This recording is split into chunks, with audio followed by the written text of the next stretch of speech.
د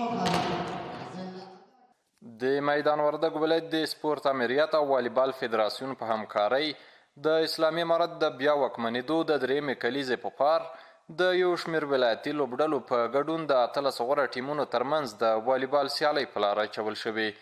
یا د سیالۍ به د دغه ولایت په مرکز کې ترسره شي چې 15 ورځې به دوام وکړي.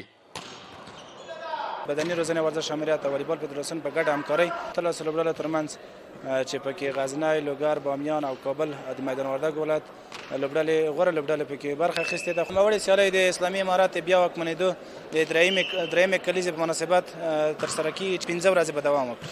لوبغاړي د دا ډول سیالیو په لاره اچول یو ښه ګام بولي.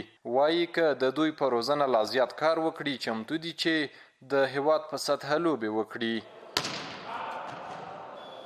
چې الحمدلله امارات راغلی دی موږ ته د والیبال په برخه کې ډېر پرمختګ یې کړی دی والیبال او خلک تشویق شوي نور هم دي چې والیبال ترسره کړي. اسلامي امارت نه موږ ډېره زیاته مننه کوو په دې خاطر چې والیبال ته ډېر روش ورکړی دی په ډېر کم وخت کې. بالکل دا د هغې خبره ده چې موږ که تمرین وکړو یا ښه لوبې ترسره کړو انشاءالله ملي ټیم ته کولی شو چې لاره پیدا کړو.